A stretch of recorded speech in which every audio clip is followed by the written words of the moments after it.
welcome back to more Let's Play The Legend of Zelda Ocarina of Time. Last time, we finished up the Water Temple, and in doing so, Ruto awakened as a sage.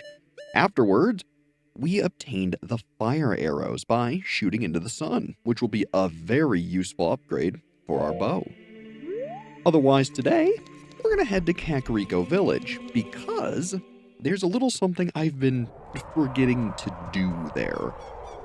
After the Forest Temple, or more accurately, once you obtain the fairy bow in the Forest Temple, there's a shooting gallery that you can do there in order to upgrade your quiver. It's more or less the same game you played as a child, but a little harder because it's randomized in how the rupees appear. So, we need to head over there for two purposes. Not only to do the shooting minigame, but because that's actually where we need to head next. So I figure we'll walk on over and see what's what. The other big thing too is that at this point, we really don't need the Goron or Zora tunic. So we'll just put on our regular green duds.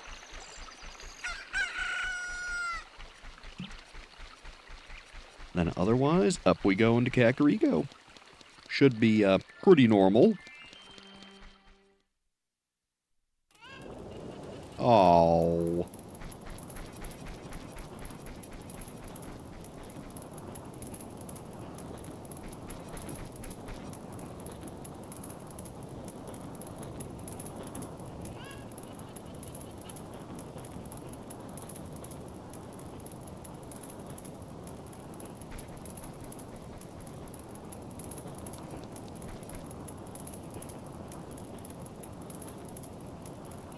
Get back, Link.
Looks like you're coming around.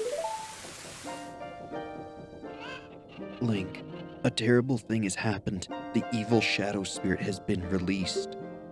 Impa, the leader of Kakariko Village, had sealed the evil shadow spirit in the bottom of the well. But the force of the evil spirit got so strong, the seal of the well broke, and it escaped into the world. I believe Impa has gone to the Shadow Temple to seal it again, but she will be in danger without any help. Link, Impa is one of the 6 sages. Destroy the evil shadow spirit and save Impa. There's an entrance to the Shadow Temple beneath the graveyard behind this village. The only thing I can do for you is teach you the melody that will lead you to the Shadow Temple.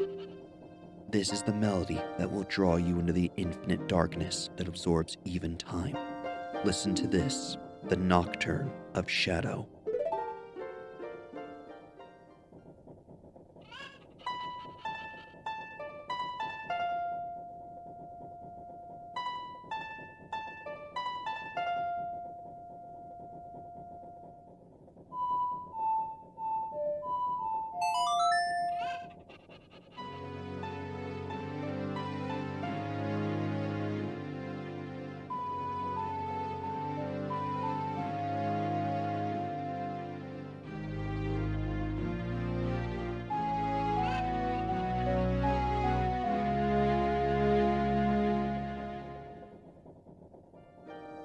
You've learned the Nocturne of Shadow.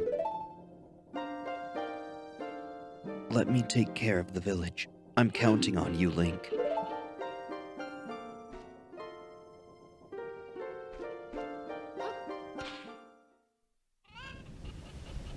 And so, that's all very well and good.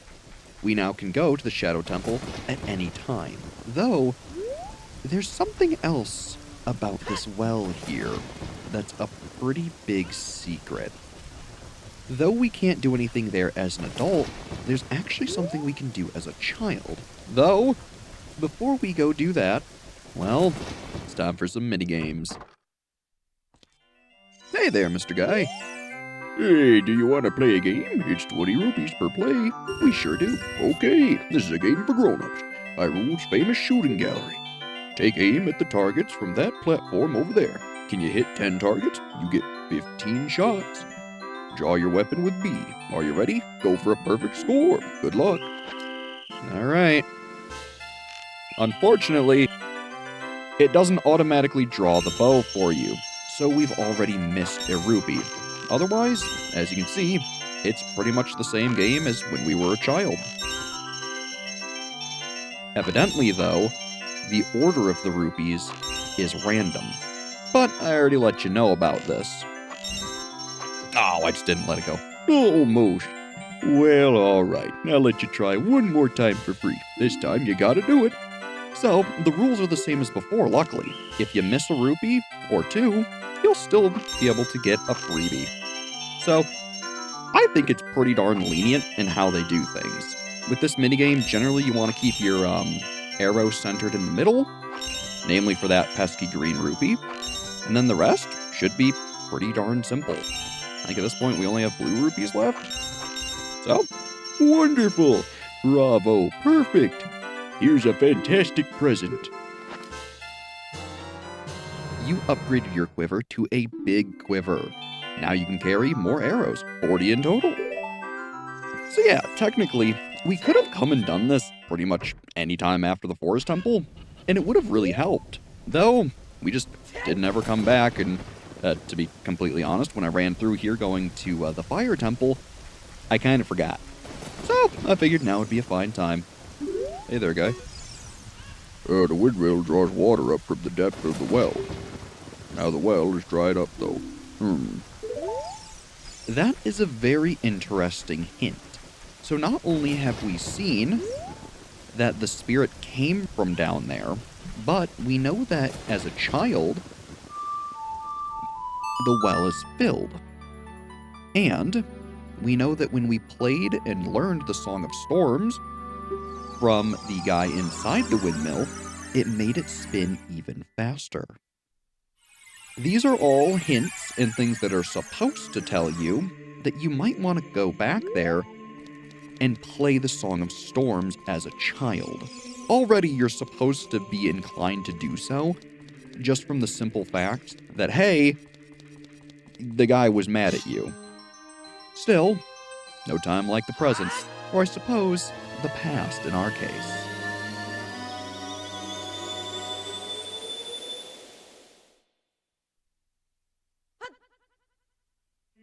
And now, too, as an added benefit, we have the Nocturne of Shadow, which will help us get there. Super useful. Admittedly, this is a song I always forget how to play, so I never really use it that much, because, evidently I can't remember it even right now. Still, it is useful. Whoops, I played one too many notes there. No, that's not it. It's that second right that I keep forgetting. That's what I keep forgetting, because it's not mirrored. There we go. Because if you noticed, a lot of the earlier songs are mirrored in a pretty simple way. This one isn't. Even the Bolero Fire is like A down, then right down. Simply, mirrored in one segment and then not in the other. Otherwise, who knew? The Shadow Temple is just right up here the whole time. Still, we're not going there as a kid. We'll still take the free warp, of course, but what we actually want is the windmill. So it's admittedly pretty straightforward. Go to the windmill, play the song, and then the well will drain. Technically speaking, The item in the well and everything in there is completely optional. At no point in the game do you technically need the item down there. However, it is extremely useful and something that you certainly don't want to miss. Otherwise, hey there, Mr. Guy.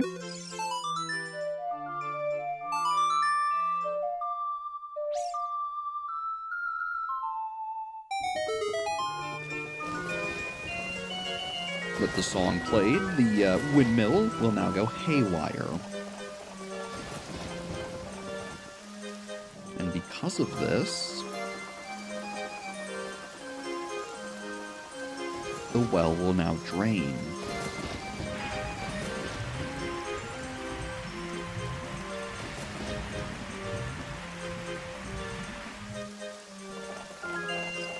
And, what do you have to say? Go around, go around, go around. What? It's going way too fast. So yeah, this is apparently the memory that traumatized the guy. Kind of not that bad, all things considered. Still, it helps us progress. And so now, with the well drained, we're going to be getting into some of the darker things of this game. Welcome to the bottom of the well. An area that shows a lot of Hyrule's dark and implied past. Because, as we will quickly learn, this place wasn't exactly used for the nicest things. And one thing that does kind of suck is that, unfortunately, we are young Link. So we don't have arrows, we don't have the hook shot. We're missing a lot of very useful tools that we later have as an adult, which help us deal with a lot of these enemies. Still, with Din's Fire, we can take out some pretty annoying things. And, yeesh. I can hear the spirits whispering in this room. Look for the eye of true. That's what they're saying. So yeah, you come down here, there's a pile of skulls and a skeleton. And just think, this is the well where people are drinking from. So if we walk through this wall, we now enter what is only, assumedly, a dungeon that was used for torture. Which, trust me, you'll understand once we see some of the things that are in here. For instance, a pile of decayed bodies, which houses a treasure. Kind of a strange place for it, but, well, we'll take what we can get. Like some bomb chews. Now, frankly, I don't really plan on ever using them again, but hey, pretty cool nonetheless. And yeah, we have chains, a bunch of, I guess, pillory pieces. Look, the game isn't exactly subtle about this not exactly being a great place, but they also never directly tell you that it's a bad place either. Now, another big thing, too, is some of these walls are fake, and you can just walk right through them. And get a small key. Very useful.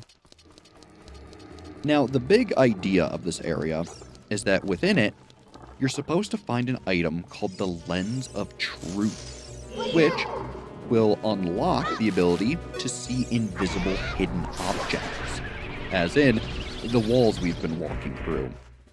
But there are other things, too, that this will allow you to see, including invisible enemies. So, it is well worth your time to come here and take a look around. Otherwise, let's see. Oh yeah, careful too. There's all sorts of baddies abound. Guess we'll try going in here. Oh, this is quite the interesting room. I guess we'll use the boomerang? Sure. May not be the fastest weapon we have in our repertoire, but it'll get the job done. There we go. Perfect.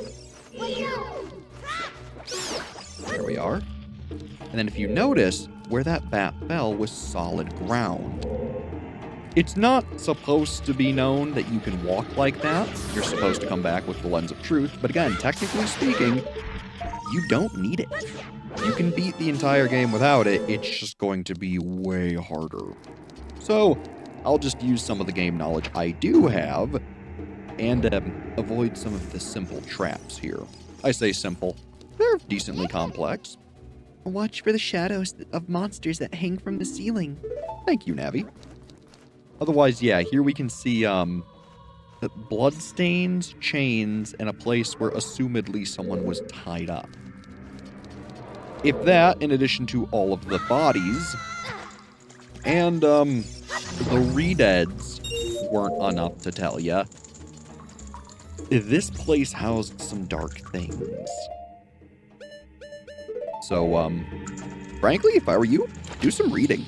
There's a lot of interesting lore and ideas about what this place actually was. I think the most famous theory, or maybe it's not even a theory, I don't remember, but I think the most famous talking is that this was a Sheikah torture camp for a war that Hyrule had before this game took place. Like, you know, when Link's mother fled and dropped him off at the forest from that same war. So, it's a super interesting theory, and honestly, maybe give it a read. It seems incredibly interesting. Because as you can see, there's a lot of dark stuff down here. From redeads to flying skulls, blood-soaked walls, and evidently not very nice things. Otherwise, let's see. Oh yes, this is where you fall. But also too, I gotta say, I love the music and some of the theming. They even have like this river Styx-esque pond with hands sticking up that hurts you if you walk in it. Like, what a cool area. This is also one of the reasons that some people look at both Ocarina and its sister game, Majora's Mask, as being fairly dark. And to be honest, yeah. I mean, look. As a kid, especially playing this game, getting to this area was fairly scary. And, magic. What do you say, my good man? I can hear the spirits whispering in this room. Look for the eye of true. That's what they're saying. So otherwise, now that we have the map, things are a little more obvious in where we can go. Oh, this might not be good. Ooh, barely avoid them. Thank goodness. Yeah, as you can see, there's a lot of things going on right now. Though, what you're supposed to do, rather than exploring right away, is you're supposed to come here. And if you notice on the floor, there's the symbol of Hyrule's royal family. So you do what you always do whenever you see the Triforce lying around. Play Zelda's Lullaby. And that will drain the water. The water flowing out of the statue is flooding the entire floor. So yeah, kind of appropriate that we do this right after the water temple, where we also were dealing with raising and lowering the water. But otherwise, now with the water lowered, we can explore the entire area. Luckily, you don't need it for anything else, which is really nice. So excuse me, Mr. Skulltula. You can have some Din Spire. And then, what were you trying to say? This wall, it says something here. Danger above. That's what it says. So yeah, a lot of interesting hints and things. And, evidently, traps. I mean, look, it should be no secret this place isn't exactly built here to be friendly. Now, one nice thing is that if you've already collected all of the silver rupees down here, you don't have to recollect them in order to open the door. So, that is quite nice. Otherwise, we really need to find that lens of truth. That would be super helpful. Because then that'll make actually getting all the goodies in here a lot easier. Most of which are golden skulltulas. So, evidently, We want to find him.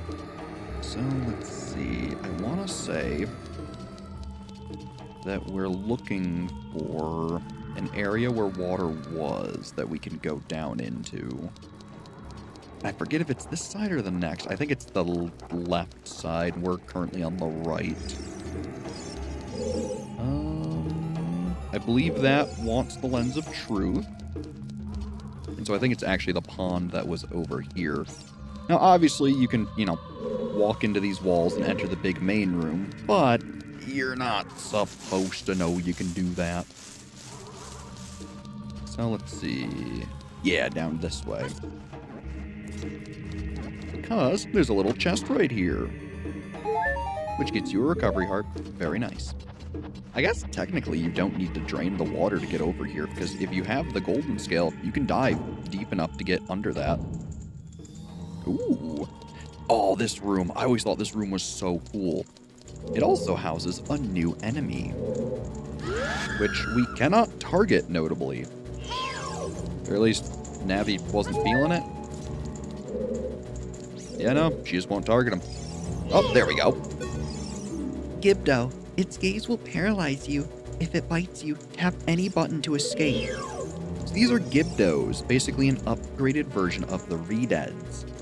Should you use Din's Fire, or just otherwise burn them, say with a fire arrow or a lit Deku stick,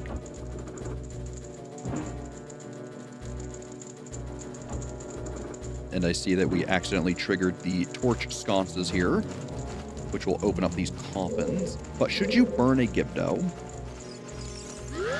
I want to say you can actually burn its bandages away and turn it into a regular Redead. Now, if you notice, they don't particularly care about you casting Din's Fire. It will, just make you more vulnerable to being stunned by them. So you gotta be careful, because I believe they can grab you out of that cutscene animation, which is kind of a unique thing. Otherwise, with all these darn geese around, they're awfully pesky. And then, I believe in this one... Oh, he burned our shield, gosh darn it. That's what I get for setting the bats on fire. Oh well. We won't need it for what's coming up. Still a bit of a shame. We'll have to go buy another one of those. Not a big deal, but still annoying. Otherwise, we found a nice little small key in that coffin. Jump on down. Climb back on up. And then I want to say the actual way we want to go... Technically, we didn't need that other key. I want to say that had we opened up the other door here, that would have been the correct way. Yeah, this one. So, let's give it a shot. Oh, I'm definitely wrong. Well, whoops. Still, not a big deal. Gets us another golden skulltula. Very useful.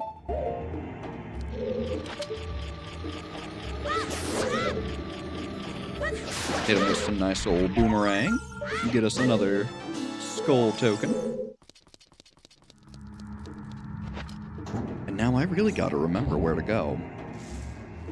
Because we've been over to... Oh, I fell for that again. Oh, gosh darn it. My guess is that probably has the compass, if I'm remembering correctly. There we go. But I think it's one of the side rooms that I just keep missing is where we need to actually go. Admittedly, my memory of these later areas is really fuzzy because I don't get to them super often. So let's see, go through here. And I think where we actually want to go, yeah, is down in here. This will get us some bombs, very useful. And then we crawl through here, and I think this gets us where we need to go. And if I'm wrong, well, we'll keep looking, won't we? Ah, hello, Mr. Skulltula. How about some Din's Fire? Technically, that is extremely overkill, but I honestly don't care. Ooh, big room. Ah, yes. Welcome to one of the scariest things in the entire game. You enter a room, and there are 4 hands. So, you think to yourself, well, I don't want to go near that. Try your boomerang. Nothing. Try your slingshot. Nothing. And you're thinking, well, gosh, if, some children's toys won't work, maybe some, if I could actually move, maybe some explosives will, right? That's some pretty big firepower. Nothing. What you need to do is let them grab you. You then need to mash out before this horrifying thing gets to you. Dead hand. Watch out for its infinite hands. Aim for its head. This thing is no joke. As you can see, he's quite the looker. His whole gimmick here is that in order for him to show himself, you need to get caught by his hand and lure him out. He's ultimately one of the easier enemies of the game, but man, is he terrifying. I mean, seriously, look at that thing. I want to say the 3DS version of him is even scarier because the textures are updated, but he is seriously no joke. And to be fair, he still gives me a little bit of that agita. Because, like, the whole thing with him is that you have to let him get close, and then you have to give him a chance to try to hit you. It's a really terrifying, and honestly, I think a very well-designed enemy. Because once you know how to handle him, he's real easy. But, man, is he still unsettling. Also, hello, big potion bottle. But yeah, not an enemy I'm a fan of.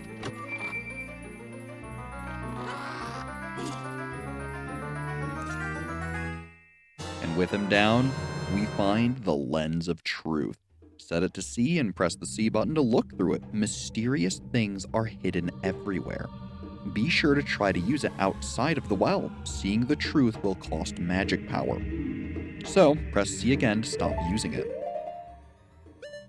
It's admittedly a very niche item. It puts this red circle on your screen that then allows you to see invisible items and objects, as well as enemies. It's fairly useful, especially for a lot of things coming up. And again, while on a technicality, you can get through the game without it, you are intended absolutely to get this item. And seriously, trying to play the game without it is no fun. Still, someone who knows the game quite well would probably never grab this item, like a speedrunner or something. But for any casual player, it's really useful. So, I always tend to grab it, because frankly, I am not good enough at the game to not grab it. Otherwise, yep, there's that big old hole. And see, even with the Lens of Truth, knowing that the hole is there, it still doesn't allow you to jump there. So, you're gonna have to get creative for how to get that chest. Now, as you can see, the magic that it uses isn't all that crazy. It's honestly really lenient. So, having a doubled magic meter is really gonna let you get some mileage out of this thing. So, let's see. Now, one of the biggest issues of the item is that it slows the game down incredibly. Namely because, well, we're playing this on an actual Nintendo 64, so it's bound to the hardware. Ah, there we go. See? Yeah, as you can see, even the cutscene and music are slowed down if you have this thing active. Still, a nice compass. That will really help us get through here. Ow. Yeah, the Lens of Truth, it's just a really nice item to have. And frankly, you can get this as soon as you grab the Song of Storms. Nothing prevents you from coming down to the well. You're not supposed to have the inclination to do so early on, but you can do it whenever. So technically speaking, we could have had this as soon as we could have re-become a child, which is kind of cool. So again, another item that we could have grabbed after the Forest Temple. And this game is full of little things like that, where if you know of an item that you can go get, there's usually nothing stopping you from getting it. I mean, heck, look at the iron boots. We got those extremely early. And the game didn't care. Which, honestly, I think is really cool. It's a nice thing that makes replays of this game really varied. And sure, ultimately you're going to do the same temples in pretty much the same order, and you're going to do things fairly similarly each time. But I still think it's nice that you have some choice. Technically, I don't think you actually have to do the Shadow Temple. I don't believe you have to do it 4th. I think you can do it 5th. And even then, too, I don't think you have to do the Fire Temple first either. I think you could do the Water Temple first. So if you really wanted, hey, a new Deku Shield. How convenient. I'm gonna wait to re-equip that. But I believe after Forest Temple, if you really want, technically speaking, you can do Forest Temple, Water Temple, and then the other one we haven't heard of, the Spirit Temple, because I believe at no point do you need any of the items from the Spirit Temple or from the Shadow Temple. The Spirit Temple is the one we haven't seen. I don't think you need the hammer or the item from the Shadow Temple. At least off memory. I might be wrong, and I mean, put it this way, if you've ever seen a speed run of the game, they really don't need items from pretty much anywhere because they can do things with bombs that basically allow them to fly and break the game completely. So, technically speaking, almost every temple and item isn't necessary. But, again, that's from a practiced speedrunner's point of view, whereas we're just, average players of the game who aren't going to be doing insane tricks like that. And to be fair, a lot of them aren't all that difficult to perform once you know how to do them.